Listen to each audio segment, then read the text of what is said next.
Buenos días, bienvenidos y bienvenidas. Gracias por vuestra presencia, por vuestra... gracias. Por vuestra confianza, por el hecho de estar aquí. Y sí, aunque estoy ya en un trance de ir retirándome cada vez más de todo este tipo de actividades, pero venir a Tudela siempre es un gusto, después de tantos años. Y quería dar las gracias por eso a Román por la invitación y a la Asociación Transpersonal Iberoamericana. Darle las gracias y felicitaros por ser ya las 8ª jornadas de psicología transpersonal y espiritualidad, todo un logro. Así que mucho ánimo y adelante.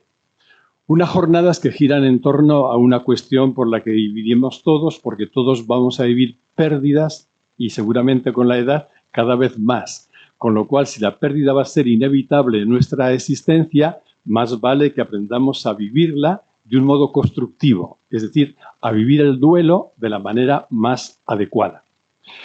Y ayer estuve escuchando por internet desde Pamplona, donde vivo, a Josu sobre la presentación que hacía de cómo afrontar la muerte, y me di cuenta también por el programa que se va a abordar el tema del duelo desde diferentes perspectivas y en diferentes situaciones. El duelo habla de dolor, pero habla también de pérdida. Y como podemos perder, comillas, o experimentar pérdidas en los diferentes ámbitos de nuestra vida, de nuestra persona, es normal que también se pueda y se tenga que hablar de duelo en diferentes situaciones. Y dentro de estas diferentes situaciones, el bueno de Román me planteó algo que de entrada cuando me lo dijo me pilló de sorpresa. Digo, uy, ¿eso también es verdad? Me pidió que, como él me conoce bastante y conoce también de mi propia biografía, sabe que uno de mis duelos importantes, no por supuesto el único, ni tampoco el más grave, pero un duelo notable, fue el duelo producido por el cambio en todo mi sistema de pensamiento, la caída o la pérdida de un universo mental en el que yo me había movido hasta ese momento, o por decirlo con un término quizá más claro, la caída de todo un conjunto de creencias en las que yo había depositado mi confianza y había puesto también mi seguridad. Y de pronto este sistema de creencias o este mapa mental se cayó. ¿Qué ocurre ahí cuando se cae todo un sistema de creencias valioso para la propia persona y a las que has ido adhiriéndote con fuerza, con intensidad, al menos en mi caso, a lo largo de tantos años? ¿Qué ocurre? A partir de ahí, entonces, os quería compartir un poquito cuál era mi sistema de creencias, brevemente, cómo se produjo la crisis, cómo viví yo esa crisis también, cuáles son, a mi modo de ver, las trampas que nos pueden acechar a la hora de vivir el duelo y que nos llevan a vivirlo mal, y por el contrario, cuáles son las actitudes constructivas básicas que nos permiten afrontar una pérdida, una crisis, y por tanto vivir el duelo de manera constructiva. Y terminaré, como suelen terminar los libros, con un breve epílogo, porque ya que hablamos del duelo de las creencias, querría decir alguna palabrita referida a este tema que me parece de capital importancia, quizá porque también llevo unos años estudiándolo de una manera expresa. Así que empezamos. Y me parece que el modo más adecuado de empezar es caer en la cuenta de que todas y todos, sin excepción, tenemos un mapa mental en todo momento de nuestra existencia. Porque todos tenemos como unas ideas, unas creencias, unas referencias mentales con las cuales tratamos de leer la realidad, leer lo que nos ocurre, leer la realidad que nos rodea, etc. Ese mapa mental es imprescindible, incluso dada nuestra condición. Ahí estamos. En términos técnicos, a este mapa mental se le suele llamar paradigma. Por eso se habla, el paradigma nace en el ámbito de la filosofía de las ciencias y se habla de cambios de paradigma, el malestar que puede suponer en muchas personas cuando vive o se produce un cambio de paradigma, etc. Vamos a empezar pues por el principio. ¿Qué es un paradigma? Un paradigma es una constelación, por tanto habla de multiplicidad, constelación de ideas, de creencias, de valores, de opiniones, de juicios, que constituyen un marco a través del cual vemos la realidad. Un marco, un filtro, un idioma, son todo metáforas para referirnos a que el paradigma opera como aquel espacio delimitado a través del cual estamos siempre viendo la realidad. Dicho de un modo más sencillo y más tajante. Es imposible ver la realidad si no es a través de un paradigma determinado. De la misma manera que es imposible decir una palabra adecuada sin que esa palabra forme parte de un idioma, sea conocido o no. Una palabra solo tiene sentido dentro de un idioma amplio, y si no conocemos el idioma, tampoco conoceremos el significado de esa palabra, y nuestra manera de ver la realidad solo puede ser posible dentro de un paradigma determinado que, como acabo de decir, constituye todo ese conjunto de ideas, creencias, referencias, valores, normas, etcétera, que lo compone. Pues bien, ¿cuál era mi paradigma? Todo eso tiene que ser muy breve, lógicamente, pero resumiéndolo mucho, el paradigma en el que yo me había movido hasta hace, hablando con precisión, 17 años. El paradigma en el que yo me movía tenía como dos características. Una era un paradigma personalista y la segunda era un paradigma dualista. Un paradigma dualista quiere decir que desde la mente vemos la realidad como una suma de objetos separados. La mente, por definición, por su propia naturaleza, es dualista. Si a eso se le añade una educación, todo un proceso educativo que ha insistido en ello, es normal que, por lo menos en mi caso, hubiera crecido con un paradigma muy dual, muy dualista, muy separador, y que creyera que la separación o que la realidad fuera una suma de objetos separados era, para mí, en aquel paradigma, algo evidente. Y en segundo lugar, era un paradigma personalista. Esto significa que para mí, en aquel paradigma, la persona era como la cima de la pirámide, era el valor más alto, la guinda del pastel, más alto de lo cual no podía haber ningún otro valor, lo personal.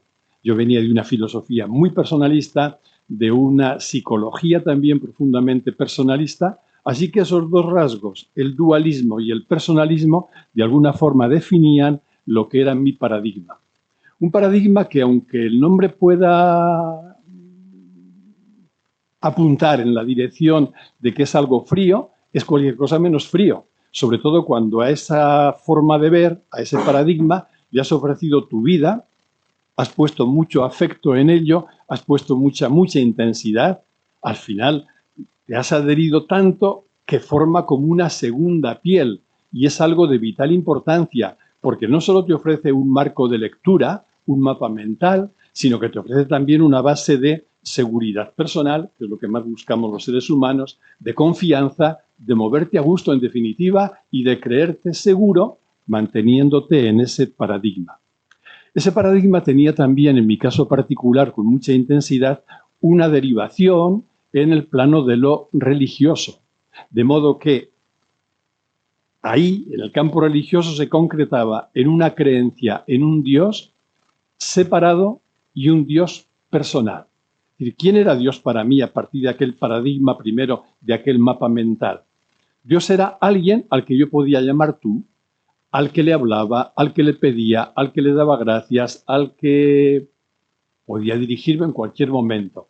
Y por más que yo viviera y traté de vivirlo con mucha intensidad, con mucha carga afectiva, de una forma lo más íntima posible, pero Dios seguía siendo para mí en aquel paradigma alguien, y alguien siempre hace referencia a alguien separado. Y en segundo lugar, alguien personal y separado. Ese era mi paradigma. ¿Cómo se produjo la crisis de aquel paradigma? Es verdad que había habido todo un proceso de autoconocimiento, de estudio, de lectura, en fin, todo lo que hacemos todos los humanos cuando queremos poner un poquito de luz en nuestra existencia. Pero lo decisivo para que se produjera la crisis y aquel paradigma hiciera crack y se cayera, como compartiré enseguida, fueron unas experiencias de comprensión, a mí me gusta llamarlas así, experiencias de comprensión profunda que deshicieron por completo aquel paradigma. ¿Por qué lo deshicieron? En primer lugar, porque en aquellas experiencias de comprensión que no son experiencias mentales, no son experiencias de razonamiento conceptual, son experiencias más bien de silencio de la mente. Es como cuando la mente se calla y eso te permite ver con muchísima más claridad o con toda evidencia. Pues bien, en esas experiencias puntuales que se me regalaron en ese último año, al que me voy a referir enseguida, se me hicieron claras, evidentes, dos cosas. La primera es que no existe nada separado de nada. Por tanto, que el dualismo es una característica de nuestra mente, pero que la realidad no es dual. La realidad es no dual.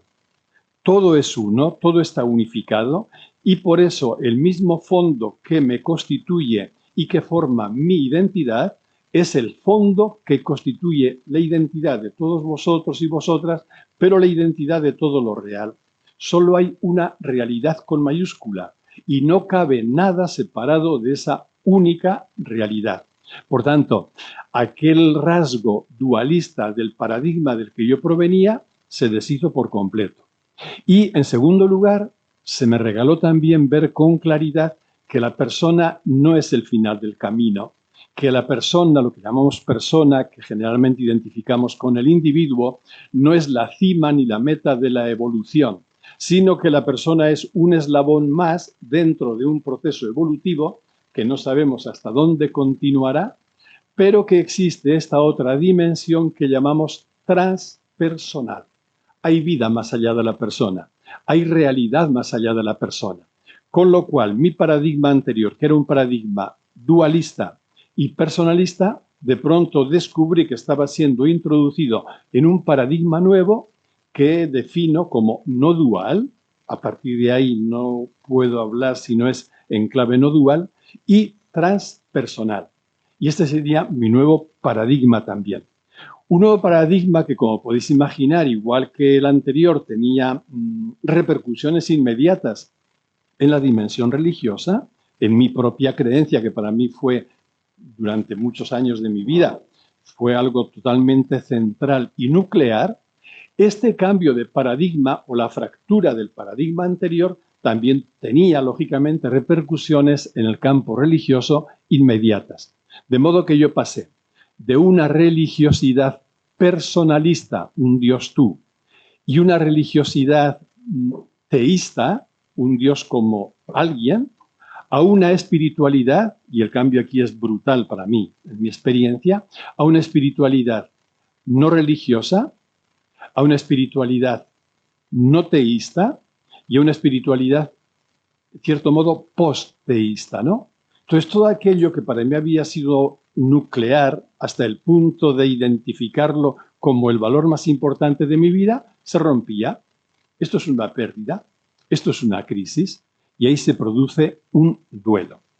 ¿Cómo viví la crisis? ¿Cómo viví el duelo? Esto hace poquito tiempo que lo cuento, porque antes tenía tanto pudor y era para mí, había sido una cosa tan única que nunca se me hubiera ocurrido compartirlo. Pero sí que hace ya poquito tiempo he notado que está disponible ahí y lo comparto con toda humildad y únicamente con ningún otro valor añadido, excepto el valor de mi propia experiencia. El modo como viví la crisis fue sobre todo para mí sorprendente, me pilló desprevenido y fue muy intenso, muy notable. Recuerdo exactamente el día, la hora y el lugar. Estaba yo en una ciudad de la provincia de Barcelona que se llama Vilafranca del Penedès, que tienen un muy buen cava. No creo que el cava influyera en la crisis que yo vivía allí. Hola, buenos días. Pero el caso es que allí se produjo. Estaba yo en una casa muy bonita, un centro de espiritualidad, dando un curso largo, como de 10 días de duración, y en una tarde de aquellas, ya la tardecita, yo noté algo como un presentimiento de que algo se me venía encima y algo que me descolocaba. Todavía no tenía ni idea de lo que era, pero algo se estaba moviendo. Y claro, cuando uno va desarrollando la intuición, es como que pescas que hay movimientos subterráneos ahí medio inconscientes. Después de cenar teníamos una actividad cortita con el grupo Yo noté que aquello iba con una efervescencia cada vez mayor y me encerré en aquella casa de encuentros, había una capillita pequeña, y me encerré en aquella capilla y allí pasé toda la noche, gran parte de ella llorando a moco tendido. ¿Qué me está pasando? Era un llanto muy fuerte y me di cuenta de que estaba llorando dos sentimientos. En primer lugar, un sentimiento de orfandad. Aquel paradigma anterior que me otorgaba aparentemente tanta confianza, tanta seguridad, que me hacía ver en plano ya religioso a Dios como un tú, como un padre en el que yo había proyectado todo apoyo y toda fuerza, etcétera, de pronto aquello se perdía y quedaba un hueco, esto es una pérdida, un vacío de orfandad sumamente inquietante. Y el segundo sentimiento que lloraba era el sentimiento de culpabilidad. Fíjate yo, toda la vida ahí, queriendo hacer de Dios el centro de mi vida y de pronto darme cuenta de que estaba poco menos que apostatando, que se caía por completo toda esa referencia religiosa, la referencia teísta, por hablar con propiedad, y que Dios, de pronto, no por un acto voluntario mío que yo lo quisiera quitar de mi existencia, sino que simplemente caía como un fruto maduro, caía esa creencia también. Sin embargo, y esto para mí también fue muy revelador, al mismo tiempo que había llanto y que duró sus horas, llanto por el sentimiento de orfandad y de culpabilidad, yo experimentaba en otro plano o en otro nivel más profundo una enorme confianza e incluso certeza acompañada y llena de luz. Es como si escucharan en mi interior, es una forma de hablar, pero que lo revela bien, escuchara en mi interior una vocecita que me decía, confía, esto es así, esto tiene que ser así.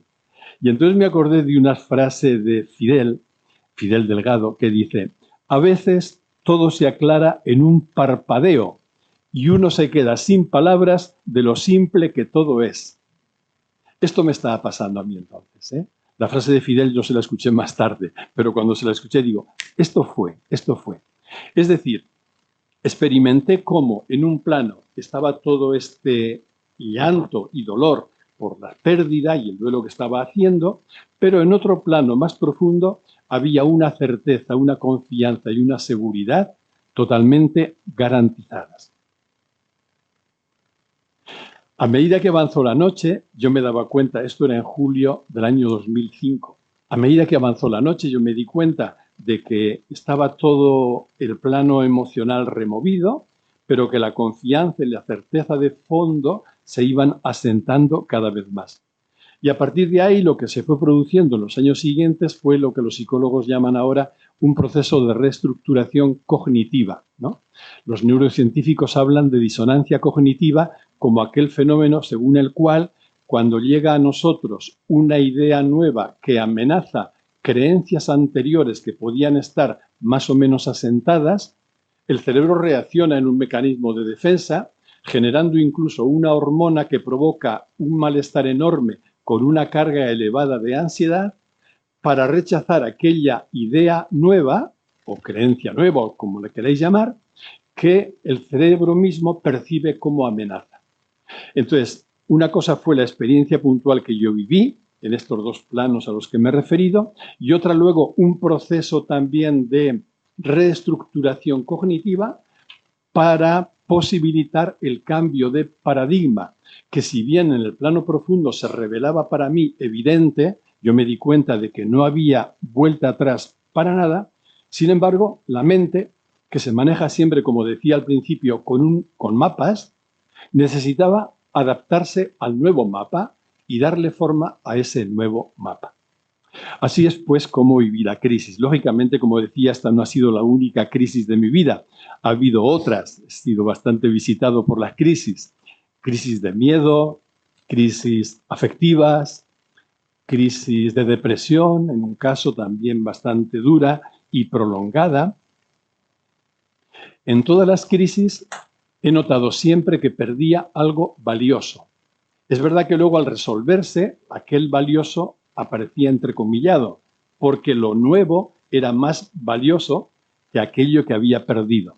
Pero este me llevó a poner como nombre a todo lo que es la pérdida, el duelo, y ir aprendiendo a partir también de mi propia experiencia y siempre con ayuda, esto fue un regalo, de personas que estuvieron a mi lado, personas competentes en el sentido humano y profesional de la palabra, aprendí varias cosas que os quería compartir brevemente. En primer lugar, el concepto de pérdida. Pérdida. ¿Qué es una pérdida?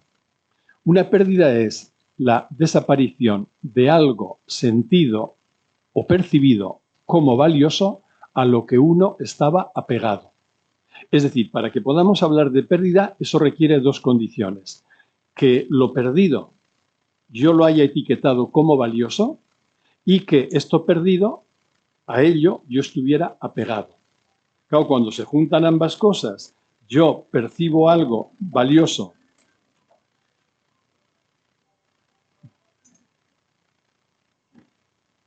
El móvil es otra pérdida. Cuando yo percibo algo que para mí es valioso, ¿no? Y además de ser valioso, yo le había dado mi corazón en una medida u otra, la pérdida de ello me pone automáticamente en crisis. En el caso de las creencias, igual, yo estaba adherido a unas creencias para mí sumamente importantes porque eran, no lo olvidéis, fuente de sentido. Al final, un mapa mental lo que nos da es un marco de sentido también en nuestra vida. Y eran creencias que no solo eran importantes para mí, sino a las que yo vivía apegado afectiva y emocionalmente. Cuando aquello se cayó, aquel paradigma se hizo trizas, ahí experimenté una pérdida. ¿Qué significa el duelo en relación con la pérdida? La palabra duelo viene de dolor y no es otra cosa nada más que el proceso de elaboración de todo el dolor o sufrimiento que nos ha provocado la pérdida en cuestión. Cuando perdemos algo, allá no hay vuelta atrás. A lo mejor lo que nos espera es más rico, más profundo, más valioso que lo anterior, que lo perdido, pero vuelta atrás no. Es decir, podremos estar mejor que estuvimos antes, pero no podremos estar igual que estábamos antes. El duelo, la crisis, la pérdida hace que ese igual sea imposible. Se ha producido un salto cualitativo y nada volverá a ser como fue. Entonces, el duelo, que es este proceso de vivir el dolor, en mi caso fue con ese matiz de reestructuración cognitiva. Como sabéis, conoce varias etapas que no hago sino enumerarlas sin entrar en ellas. Las más características, que han sido muy estudiadas, son la negación, la primera de la pérdida. Segundo, la negociación. Tercero, la ira, el enfado, la rabia, cuando veo que la pérdida es real. Luego la depresión, tristeza o depresión cuando veo que es que no tiene remedio. Y finalmente, si el duelo se va elaborando bien, la aceptación, la rendición a lo que es, el poder entregarme a lo que ha sucedido. Cada cual, lógicamente, vivimos el duelo como podemos y en cada cual, según multitud de factores, durará más o menos tiempo. Pero siempre, siempre que hay una pérdida, hay también un proceso de duelo. En la forma de vivir el duelo, decía, hay unas trampas y hay unas actitudes sabias y ahí se juega todo, todo, porque la pérdida es inevitable. Vamos a estar perdiendo cosas de todo tipo a lo largo de toda nuestra vida. El duelo también va a ser inevitable, porque nos va a doler aquello perdido y algo tenemos que hacer con lo que nos duele, aunque solo sea compensarlo o buscar cualquier mecanismo de defensa que con frecuencia es peor que el dolor mismo original, ¿no? Entonces, si tanto la pérdida como el duelo son inevitables, el poder que tenemos nosotros radica en el modo como vivimos ese duelo.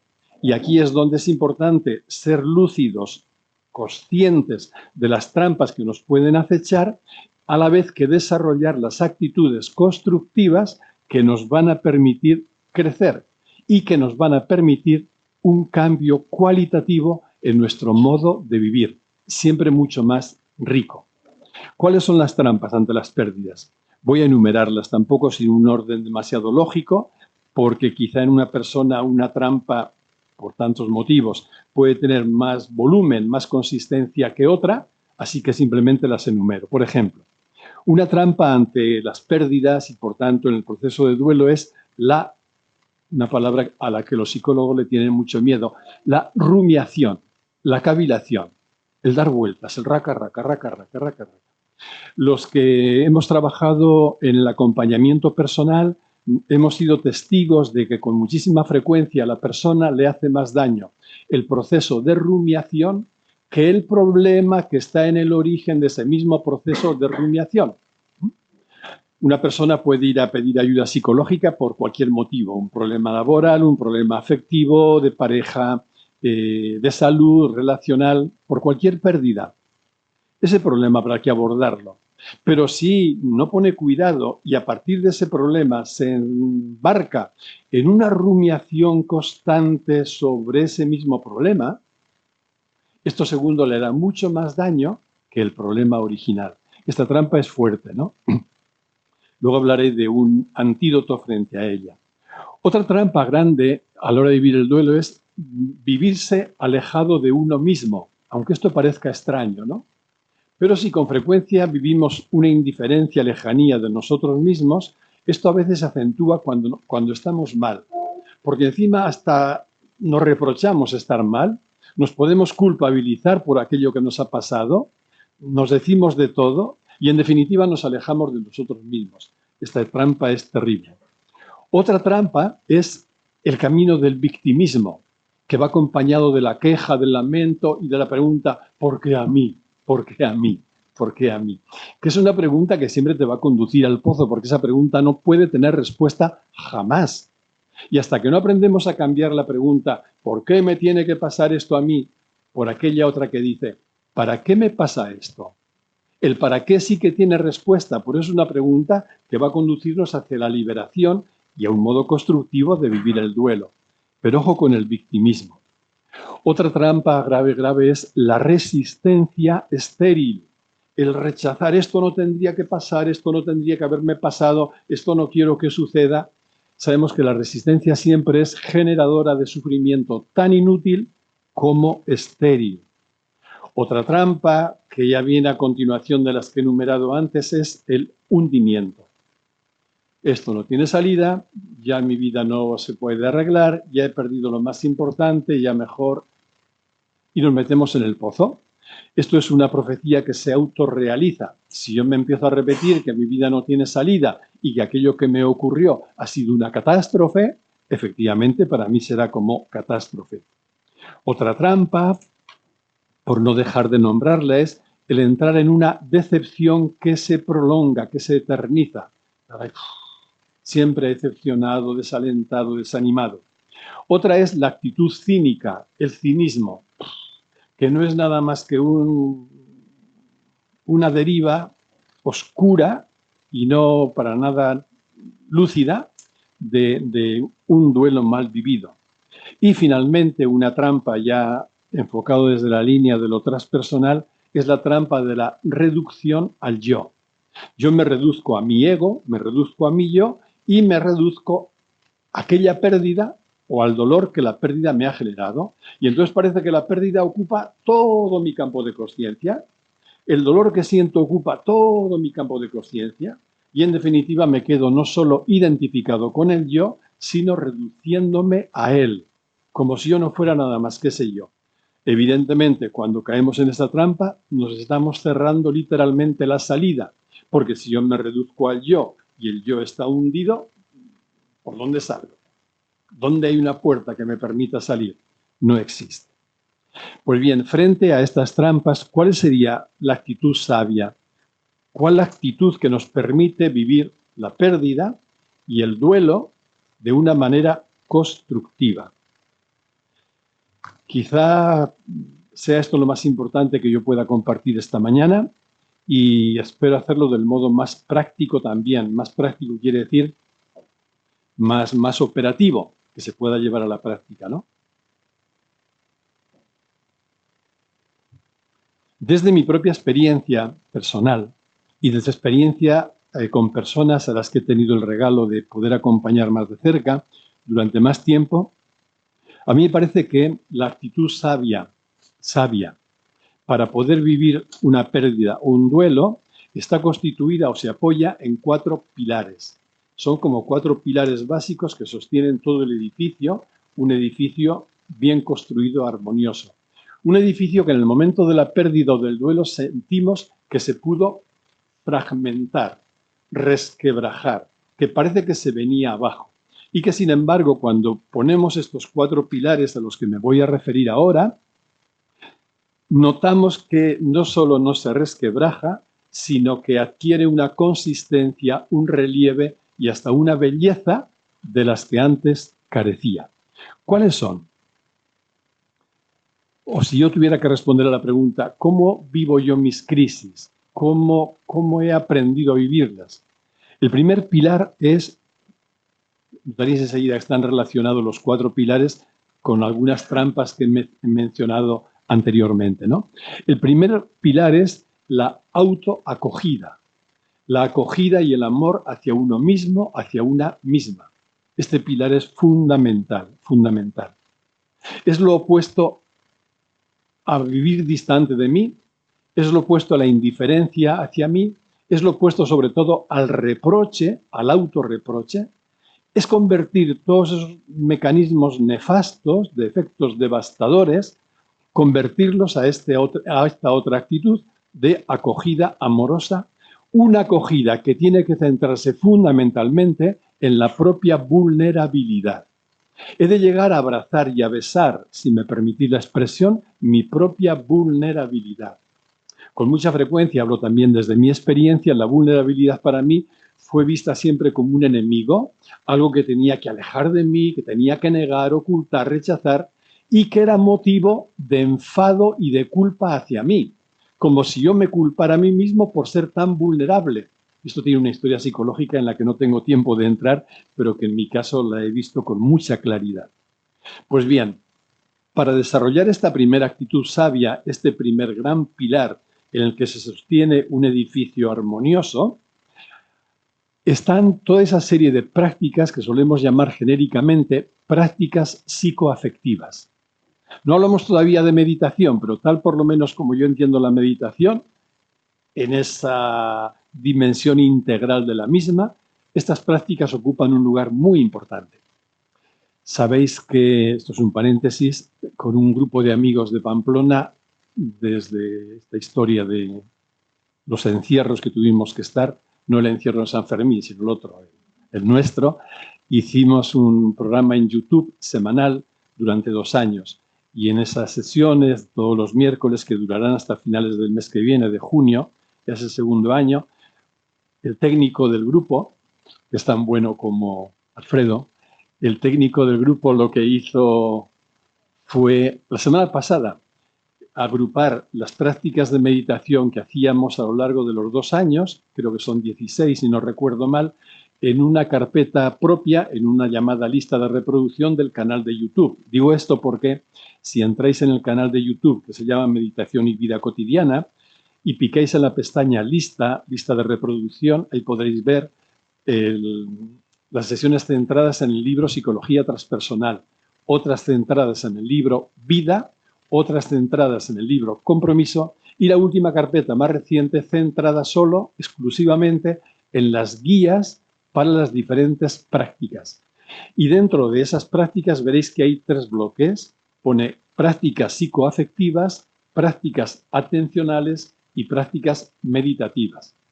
Este primer pilar del que estoy hablando, de la acogida y amor a uno mismo, se activa a través de esas prácticas psicoafectivas. Allí podéis encontrar varias que me parece que pueden ser útiles.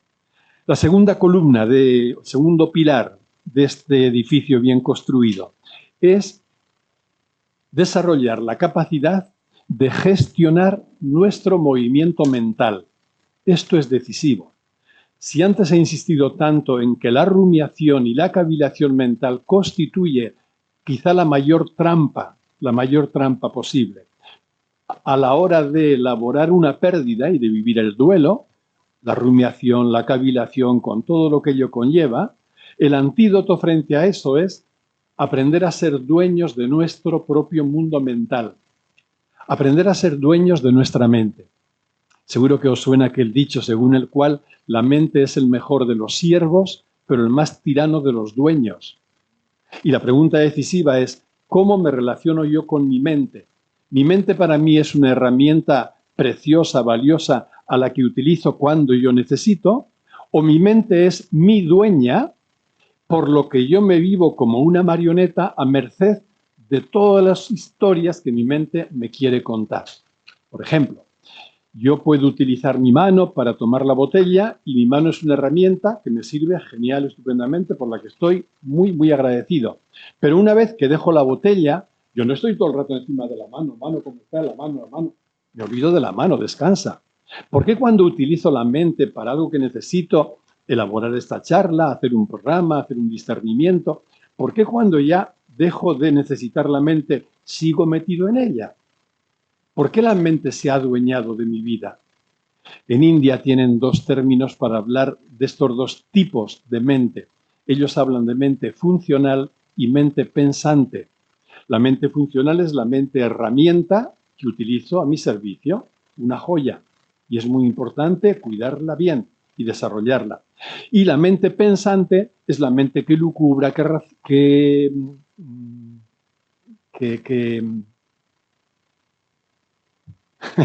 lucubra, que da vueltas, que se enreda, que rumia. Exacto, gracias. La mente rumiadora. Entonces, el asunto es cómo aprender a gestionar mi relación con la mente para que pueda tomar distancia de ella y no se adueñe de mi persona. Aquí también hay unas prácticas concretas para desarrollar esta capacidad. Son todas las prácticas que tienen que ver con la observación de la propia mente.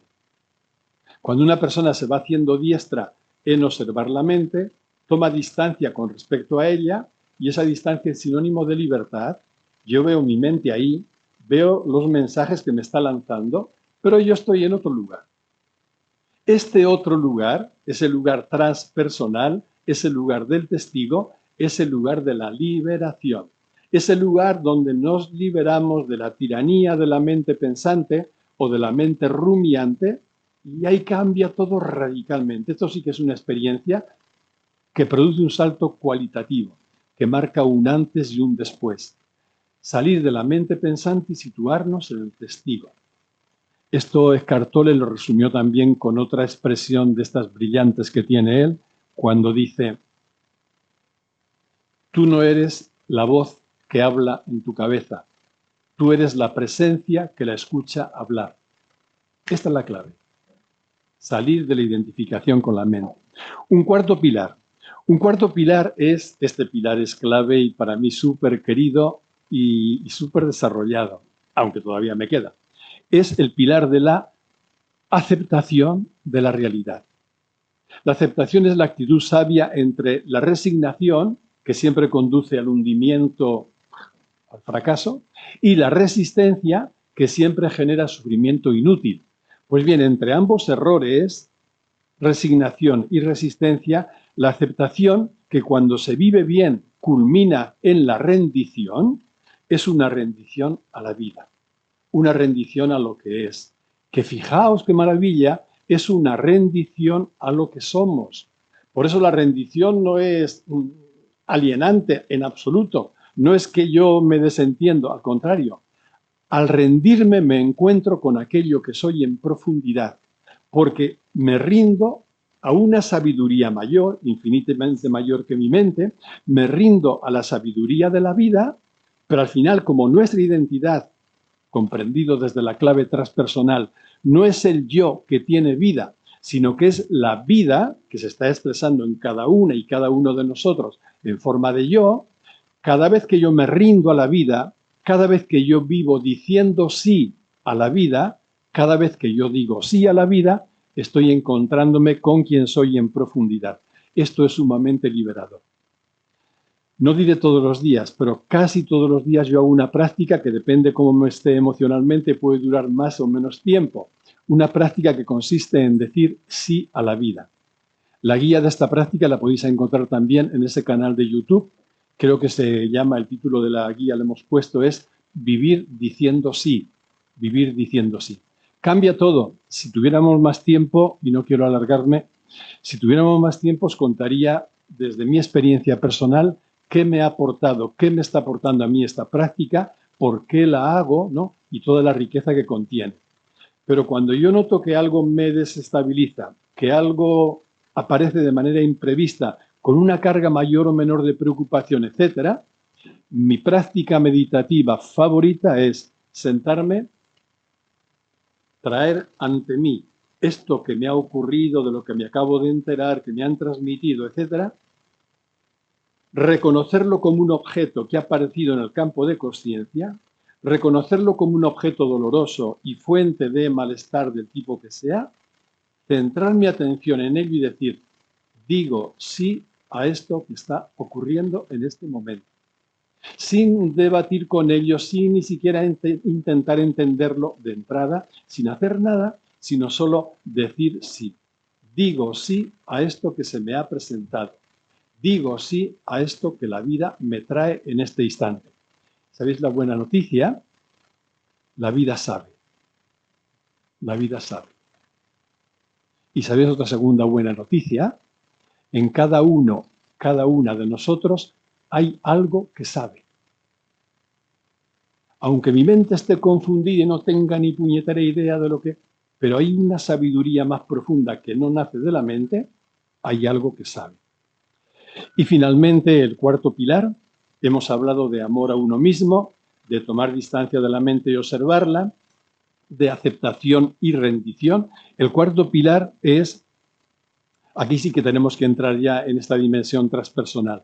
El cuarto pilar es conectar conscientemente con nuestra verdadera identidad, que es el antídoto frente a aquella trampa que nombraba antes de reducirnos al yo.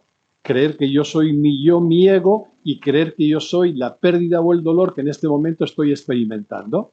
Trascender esa trampa es conectar con aquello que soy más allá del yo, más allá de mi personaje, más allá de mi persona, encontrarme con aquello que no tiene nombre. ¿Sabéis cómo decía José Saramago, ¿no? El novelista portugués? Él decía, en todos nosotros hay algo que no tiene nombre. Eso es lo que somos. ¿Cuál es la práctica adecuada para poder conectar con nuestra verdadera identidad y vivirnos en una conexión cada vez más continuada con ella, con lo que somos? Esto sí que es la práctica meditativa, propiamente llamada meditativa. También ahí en esa guía encontraréis varias puertas de entrada. ¿Qué entendemos por meditación? ¿Qué significa esta práctica meditativa? No es otra cosa nada más que ejercitarnos en el silencio de la mente, que al final es el silencio del yo. Esta práctica es condición imprescindible para volver a casa, entendiendo la palabra casa como una metáfora. Es condición imprescindible para poder responder a la pregunta primera, que es ¿qué soy yo? ¿Qué soy yo? Esa pregunta no puede tener respuesta nunca desde la mente, porque mi mente, analítica, separadora, tan limitada, no puede saber lo que yo soy, si mi mente es una parte que yo tengo. Para poder responder a la pregunta ¿qué soy yo? Lo que necesito es justamente acallar la mente. Y cuando mi mente se silencia, empiezo a descubrir, cuando ya me familiarizo con ello, que lo que soy es justamente eso que queda cuando mi mente se calla. Cuando mi mente está en silencio, ¿qué queda? Eso que queda es lo que somos. Krishnamurti resumía esto de una forma preciosa también como hacía él. Krishnamurti decía, solo una mente en silencio puede alcanzar la verdad. Nunca una mente que se esfuerza por verla. Si queremos llegar a la verdad de lo que somos, nunca llegaremos esforzándonos mentalmente, pensando, discurriendo, analizando, escribiendo, leyendo, escuchando. Solo podremos comprender lo que somos entrenándonos en acallar la mente. Meditar es aprender a callar la mente. Y claro, cuando la mente se acalla, al principio nos desorientamos, nos perdemos, sentimos vacío y ganas de salir corriendo. Pero pasado todo ese susto, encontramos una dimensión nueva en nosotros que se abre llena de luz y de sentido. Estos serían pues los 4 pilares. Y una palabrita sobre el resultado y el objetivo, entre comillas, último de las crisis y por tanto de las pérdidas. ¿A dónde nos conduce la crisis? La crisis, cuando la resolvemos bien, nos regala la posibilidad de otra perspectiva. Todo empezamos a verlo desde otro ángulo. Y esta otra perspectiva se caracteriza, al menos en mi experiencia, por una actitud de rendición y de docilidad a la vida. ¿Y sabéis qué? Empieza a transformarse aquella pregunta tan del ego, tan del yo, que es la pregunta: ¿qué me tiene que dar la vida? ¿Cómo me tiene que tratar la vida? O incluso, ¿qué quiero yo de la vida? Se cambian esas preguntas por esta otra. ¿Qué quiere la vida vivir en mí? Esto cambia todo. Porque te sitúa en otro lugar. El primero es el lugar del ego, donde yo pretendo que la vida responda a mis expectativas, que las cosas se hagan como yo quiero. Todo eso es muy del ego. Y me cambia de lugar ese otro lugar donde digo que no importa lo que yo quiero de entrada. Entendedme bien, ¿eh? No quiero exagerar tampoco. Pero me sitúo en ese otro lugar donde, ¿qué es lo que la vida está queriendo vivir en mí o a través de mí? Comprendiendo que la vida no es una señora que pasa por ahí y que a veces me complica. Comprendiendo que la vida es nuestra verdadera identidad. Por eso cuando yo me pregunto ¿qué quiere vivir la vida en mí? Es lo mismo que preguntarme lo que realmente soy, ¿qué quiere vivir ahora? Y entonces descubres que los valores, los objetivos de lo que somos, con frecuencia no tienen nada que ver con los objetivos del ego y de la mente pensante. Por tanto, ¿a dónde nos conduce? ¿Cuál es el objetivo último de las crisis, de las pérdidas, de un duelo bien vivido? Lógicamente, este discurso que estoy haciendo ahora es antropomórfico. Es como si atribuyéramos una finalidad a las pérdidas y las crisis, y quizá no haya que hacerlo, pero solo para entenderlo, para entendernos. Tal como yo lo veo, el objetivo de toda pérdida y de toda crisis solo es uno. Y cuando ese objetivo lo conseguimos, ya no habrá más crisis en nuestra vida, aunque siga habiendo pérdidas. ¿Cuál es el objetivo? Comprender lo que somos. Es como si la vida, perdonad también esta forma antropomórfica de hablar, es como si la vida tuviera un único interés con respecto a cada una y cada uno de nosotros. Que abramos los ojos y que lleguemos a saber lo que somos, que lleguemos a comprender lo que somos. Y la vida es una maestra amorosa, es una maestra sabia, pero es una maestra muy exigente, muy rigurosa. Y hasta que no aprendemos lo que somos, volverá con una pérdida, con otra, con una crisis, con otra, y cada vez crisis mayores, como diciendo, pero ¿te quieres enterar de una buena vez? ¿Te quieres enterar de lo que eres? Porque mientras no nos enteremos, como vamos a girar en torno al yo o al ego, veremos montañas de crisis en todos los lugares. Cuando empezamos a comprender lo que realmente somos, que lo que somos es aquello que nunca se puede perder, aquello que nunca nos podrán quitar, aquello que nunca podremos soltar, cuando comprendemos lo que somos, las pérdidas y las crisis ya han cumplido su cometido. Por eso no habrá más crisis, entendido en el sentido literal de la misma, ¿no? Ese es el objetivo. Este es. Comprender lo que somos. Tengo el epílogo, me preguntaba si nos queda tiempo aún o no. ¿Nos queda tiempo para el epílogo? Sí, Román. Un pequeño epílogo, pues, que he mencionado al inicio, centrado en las creencias. Todo lo que he dicho hasta aquí es mi experiencia, aunque he tratado de no personalizar demasiado, pero yo he vivido las trampas a las que he hecho alusión, he vivido también, estoy viviendo estos 4 pilares sobre los que construir un duelo bien vivido y por tanto un edificio, ¿no?, más o menos armonioso.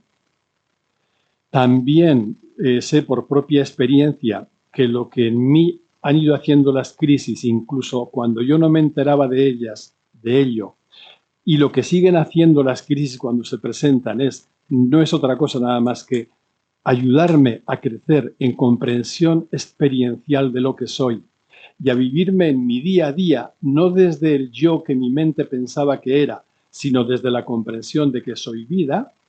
Todo esto, como digo, no ha sido nada más que compartir mi experiencia. Y el epílogo al que hacía alusión tiene que ver con las creencias. Es decir, cuando hablamos de que en un momento de nuestra vida se caen las creencias, aparece una crisis de creencias, por tanto también lo podemos vivir como pérdida y esto requiere un duelo. Dentro de esta caída de creencias, ¿hay alguna brújula que pueda orientarnos? ¿Hay algo que nos ayude a ir tratando de acertar el camino? Imaginad que el mundo de las creencias, porque yo creo que es así, es como una gran selva, como una jungla enorme en el que fácilmente nos podemos perder, pero que al mismo tiempo podemos absolutizar, porque estamos identificados con esa jungla. Cuando las creencias se caen, de una forma inesperada, como fue mi caso, pero se caen también porque hay un proceso de maduración personal y al madurar creencias antiguas que eran muy valiosas, importantes para nosotros, dejan de serlo. ¿Cuál es mi referencia? Si las creencias que antes eran mis referentes se caen, me quedo desnudo, me quedo sin ninguna brújula, me quedo sin orientación, o hay alguna orientación que me puede seguir acompañando y que me va a permitir encontrar la salida. Estamos en una época, sabéis tan bien como yo, de crisis de creencias totalmente, donde fácilmente nos hemos ido al otro extremo, no menos peligroso que el anterior, que es el extremo de la llamada posverdad, el extremo de las fake news, el extremo de las mentiras, donde digo, la verdad no interesa, lo que interesa es lo que me viene bien a mí. Ese es otro riesgo. Pues bien, dentro de toda esta jungla anterior y de este desconcierto de creencias que se caen ahora, cuando digo creencias digo no solo religiosas, sino de todo tipo de creencias, ¿hay alguna brújula? Os digo algunos detalles de lo que yo considero y vivo como la brújula que me orienta. Primer detalle. Toda creencia es solo un constructo mental. Esto es muy importante verlo. Toda creencia, por sagrada que nos parezca, por más noble que creamos que es solo una construcción de nuestra mente. Nada más que eso. Es algo que nuestra mente ha construido. Por tanto, es un pensamiento. Pero ¿qué ocurre? Que una vez que mi mente, que es muy apropiadora, se adhiere a esa idea, a ese pensamiento, lo convierte en creencia. ¿Y qué significa que lo convierte en creencia? Que le otorga un estatus de realidad, es decir, que lo convierte en un hecho, y a partir de ese momento, aquello que había sido solo un pensamiento en su origen, para mí es un hecho incontrovertible. Pongo un ejemplo religioso y otro no religioso. Un ejemplo religioso. Hay una idea que dice, creo en Dios Padre Todopoderoso. Así formulado es una idea, es un pensamiento, no tiene más valor. Pero cuando una persona se adhiere a esa frase, creo en Dios Padre, para esa persona deja de ser una idea y cree que es un Señor, un Dios que está en el cielo y que es todopoderoso. Ha convertido una idea en un hecho. Otra creencia no religiosa, psicológica. Por ejemplo, una creencia muy extendida en muchas personas es yo no tengo demasiado valor. Es una creencia. Eso solo es un pensamiento y además un pensamiento equivocado, totalmente erróneo. Pero cuando una persona se lo cree, fruto de su experiencia psicológica, modelaje, etc., cuando se lo cree, para ella es un hecho. Y por eso vive su vida cotidiana como si fuera un hecho real que yo valgo poco, que yo tengo menos valor que otros y que yo siempre voy a ser perdedor, por ejemplo. ¿A qué se debe que convirtamos una idea además errónea en un hecho que nos va a condicionar e incluso amargar la vida? A nuestra adhesión mental. Entonces es muy importante darnos cuenta de que el rey siempre está desnudo, no solo Juan Carlos. Los reyes siempre están desnudos. Darnos cuenta de que eso que para mí parece una creencia tan importante, solo es tal porque yo le he prestado mi adhesión. Segundo rasgo a tener en cuenta en mi experiencia. Ninguna creencia se sostiene a sí misma. Esto es muy importante, porque a veces como le hemos otorgado ese estatus de realidad, hemos podido pensar que la creencia tiene su propio peso, ¿no? Su propia densidad, su propio fundamento. Mentira. Aquí empezó esta crisis que os he compartido mía de las creencias, empezó así con esta pregunta. Si yo a mis creencias le retiro mi adhesión, ¿qué pasa con ellas? ¿Se caen? Aquello me mosqueó mucho, mucho, porque a mí que me fastidia tanto que me engañen y que me hagan trampa, me estoy haciendo trampa yo solo.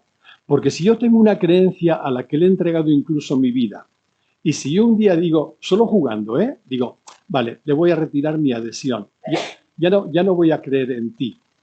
Digo, ¿esa creencia qué le pasa? ¿Se cae? ¿Qué valor tiene una creencia que para poder mantenerse necesita que yo crea en ella?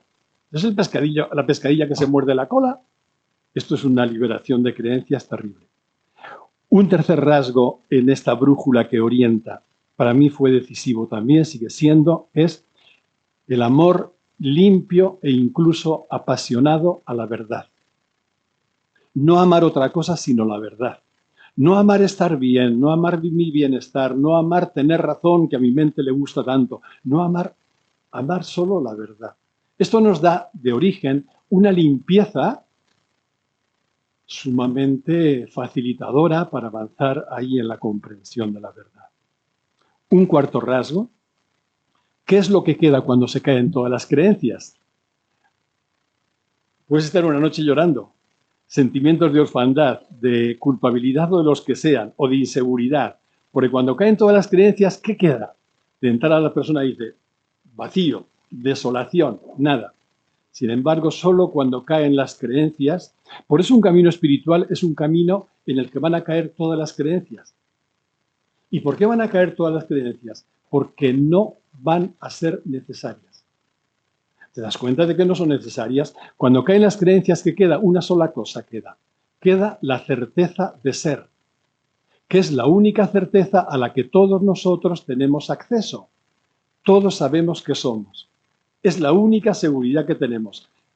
Todos nosotros podemos decir en cualquier momento, yo soy. Yo soy. A lo mejor no sé qué soy. A lo mejor no sé nada más. Pero de lo que no me cabe duda es de que soy. Esto es la certeza de ser.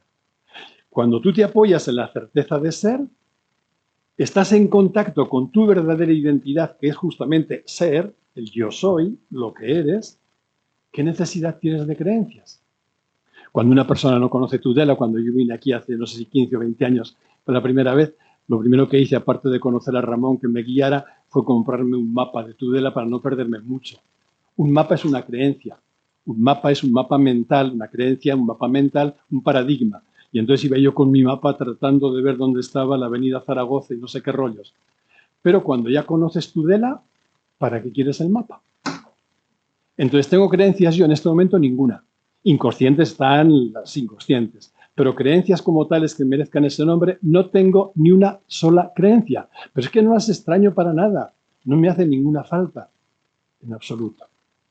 Y finalmente, terminando ya, el último rasgo de esta brújula para orientarnos cuando caen las creencias es todo lo que nos ayude a avanzar en la comprensión de lo que somos. Esto es conocer Tudela. Cuando uno comprende lo que es, ahí le sobran los mapas. Seguirá utilizando mapas para comunicarse, porque yo todo lo que he estado diciendo aquí esta mañana, evidentemente, no son nada más que mapas. Mapas nacidos de mi propia experiencia, pero mapas, formulaciones, mapas con las que intento transmitir algo que yo sé que está más allá de los mapas, pero lo que transmito son solo mapas. Pero entonces también, cuando estos mapas nacen de la comprensión de lo que somos, te das cuenta de que se relativizan por completo, porque tienes una experiencia directa, inmediata, evidente, de lo que eres en profundidad. Es decir, estás anclado o anclada en la certeza de ser. Esa es la verdad. ¿Por qué? La verdad nunca es un mapa. La verdad nunca es una creencia, como a veces nos han hecho creer, sobre todo en el campo religioso, ¿no? Parecía que la verdad era el credo. No, no, no, no. Una verdad nunca es un concepto. Un concepto, una creencia, un dogma, una formulación son solo mapas. La verdad no es nada conceptual. La verdad es aquello que queda, decía antes, cuando nuestros mapas se callan. La verdad es lo que es, la verdad es lo que somos. O si queréis, con otra formulación, la verdad es lo único que permanece cuando todo cambia. Y ahora sacad consecuencias. ¿Qué es lo que cambia? Todo el mundo de las formas, sin excepción. Lo único que no cambia, eso que está siempre a salvo, eso que permanece cuando todo se cae, eso que no cambia, solo eso es la verdad. Eso se sostiene a sí mismo. Una creencia no puede sostenerse a sí misma, decía antes. Eso que es, lo que es, se está sosteniendo a sí mismo. ¿Y sabéis qué? Eso que es lo que somos. Esa es nuestra identidad. Por más que nuestra mente nos haya confundido o nos siga confundiendo tanto. Y claro, cuando uno suelta todas las creencias, cuando únicamente queda la certeza de ser y la comprensión de que eso es lo que tú eres en profundidad, eso aporta una apertura a la verdad ilimitada, sin límites. Cuando tenemos una creencia, es un paradigma, un mapa mental, las creencias funcionan como anteojeras.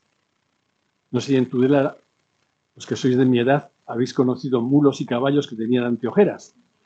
Se ponían anteojeras a un mulo, como mi padre le ponía a los suyos, para que no se asustara mucho y solo viera lo que las anteojeras permitían ver.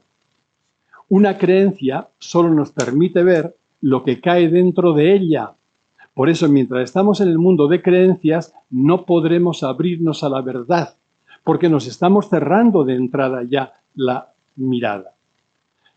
Caer las creencias significa quitarnos las anteojeras y habilitar, desarrollar nuestra apertura a la verdad, sea lo que sea. Con todo esto, lo voy a dejar aquí. He querido señalar simplemente, y a partir de mi experiencia, no tiene absolutamente ningún otro valor, lo que ha sido un camino de pérdidas, aunque centrado solo en la pérdida de creencias, cuando caen las creencias, un camino de dolor en su momento, por tanto de duelo y de un proceso de reestructuración que llevó todo el tiempo que llevó, para desembocar finalmente en lo que a mi modo de ver desemboca un duelo en este campo bien vivido, que es la comprensión profunda de lo que somos, en realidad aquello lo único que nos interesa comprender. Pues muchísimas gracias por vuestra atención.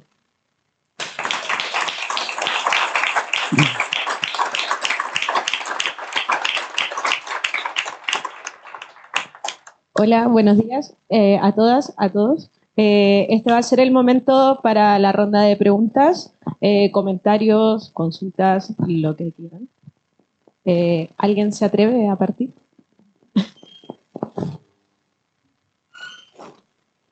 Mientras os atrevís, quería saludar también a las personas que nos van siguiendo, nos están siguiendo ahora también, vía streaming o a través de online, más allá de la pantalla. A vosotras y vosotros también, nuestros saludos desde esta mañana soleada de Tudela. Y ahora sí, aunque no sean preguntas, pueden ser comentarios, Exacto, o compartir comentarios. algo vivido de la propia crisis, alguno, con toda libertad.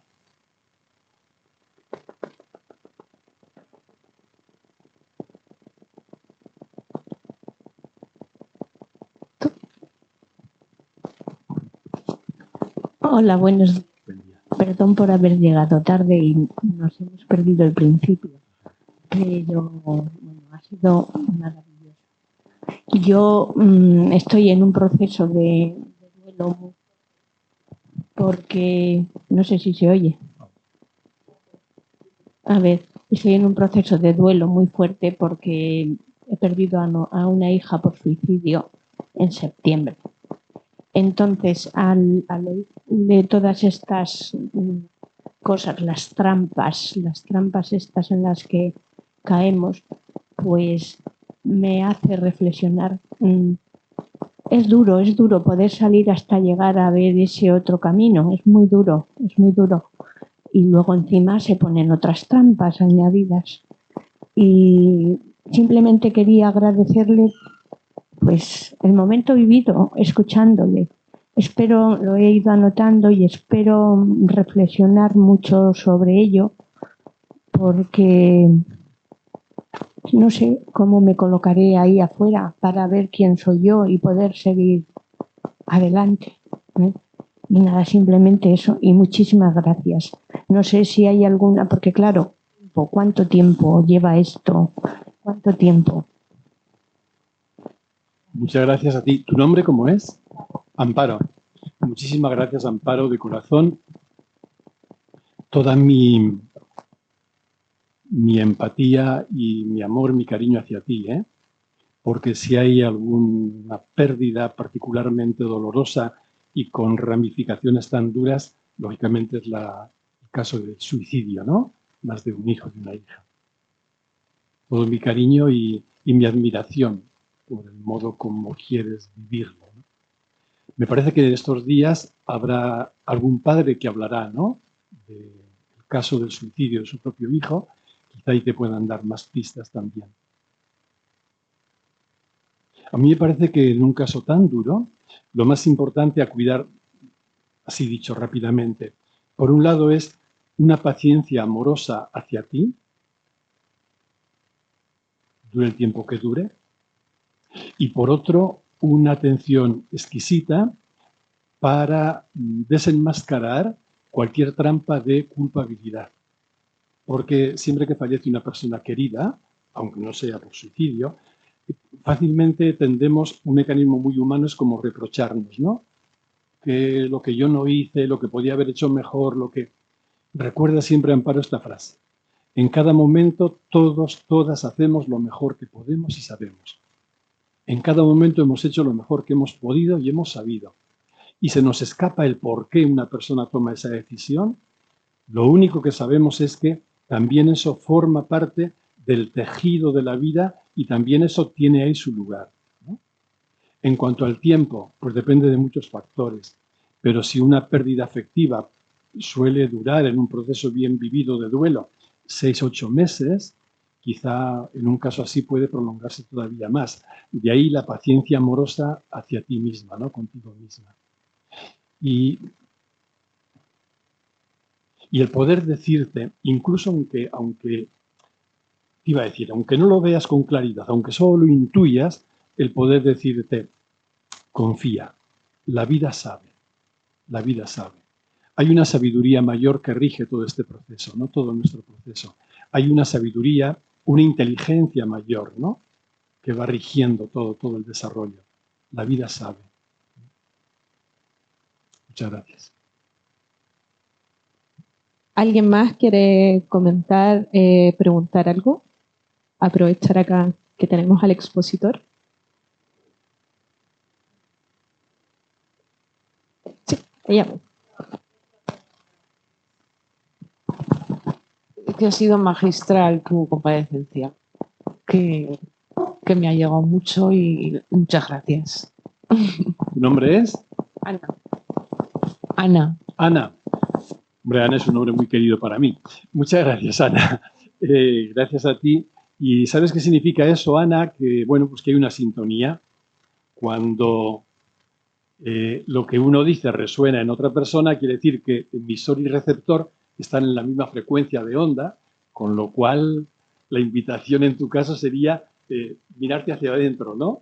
Porque todo eso que ha resonado en ti es que en ti está vivo ya o quiere ser vivido. Así que, gracias, Ana.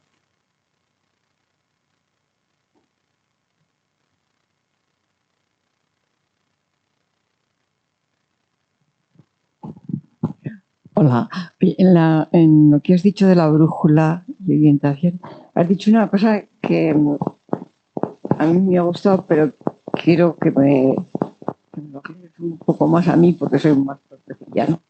Has dicho que una de las cosas que te pueden orientar es el amor limpio y apasionado a la verdad. ¿Y cómo sabes cuál es la verdad? Es una pregunta inteligente, sí, señora. Es una pregunta profunda y nos podría llevar lejos. Antes de decir cuál es la verdad, una cosita previa. La cosita previa es tener claro qué busco yo en la vida.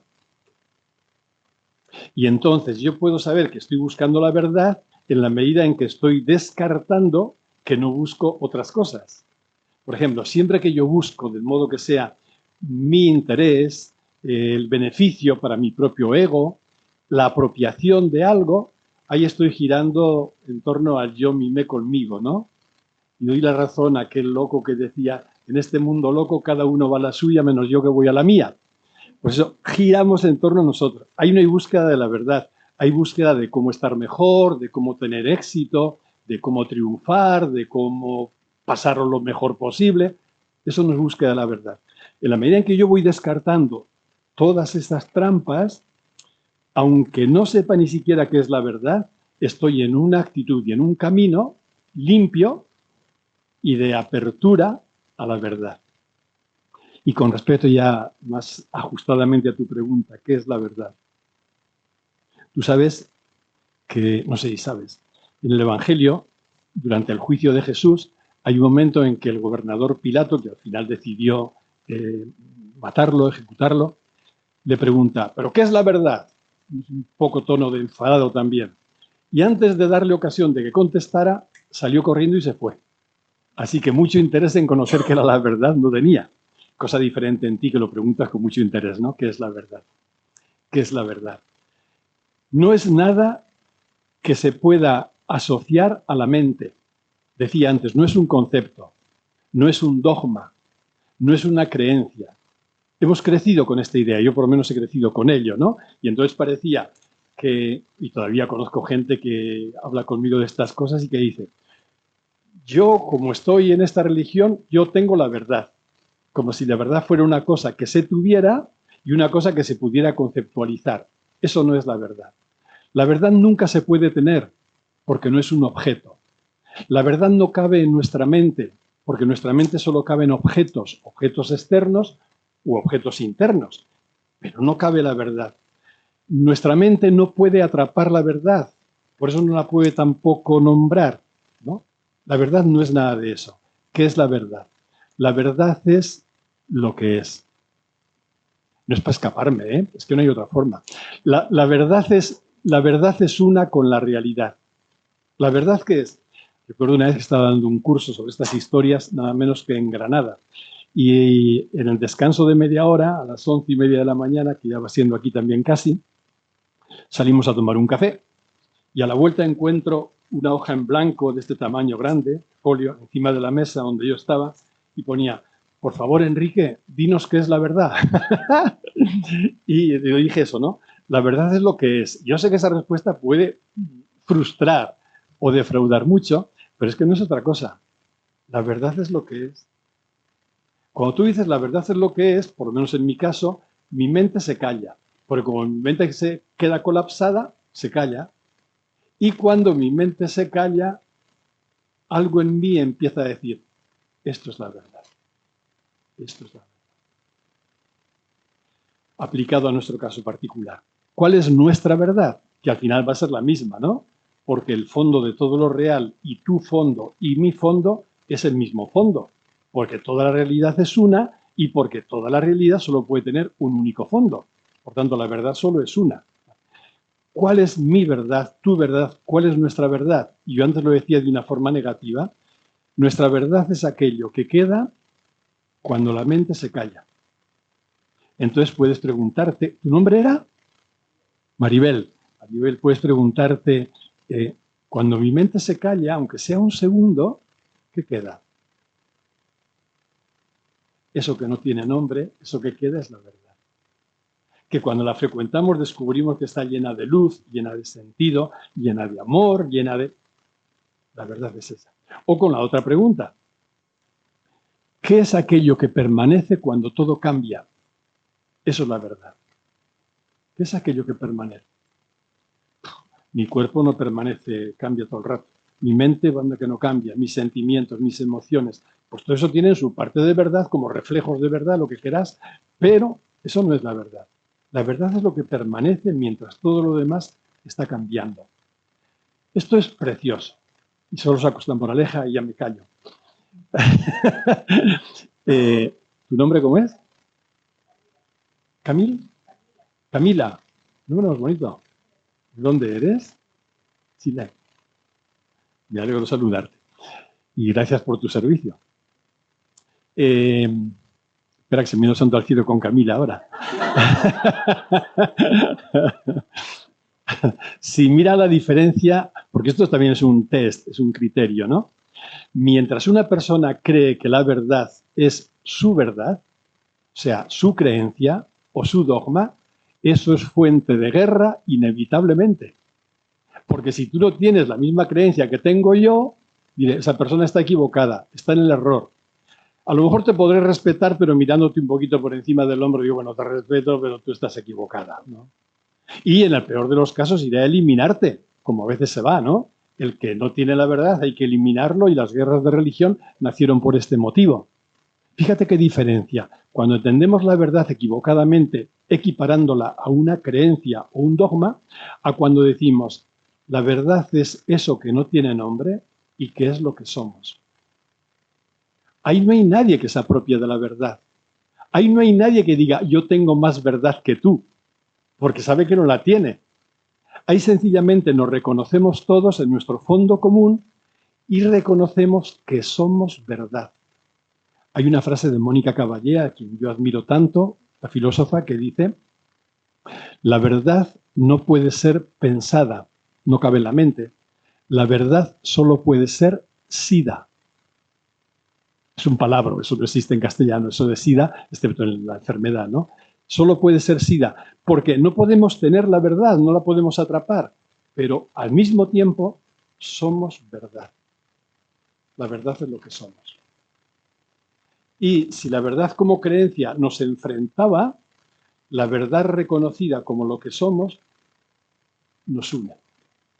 Una verdad que no uniera sería una mentira, no sería verdad. Una verdad que presuma de tener más que el vecino es una mentira, etcétera, etcétera, etcétera, ¿no? Por ahí va. ¿Alguna pregunta más? O ya para cerrar y agradecer a Enrique la exposición. Ahora vamos a tener un receso de media hora hasta las 12 para continuar con la jornada. Eso, que disfruten. Muchas gracias. Gracias. Camila. Muchas gracias a vosotros.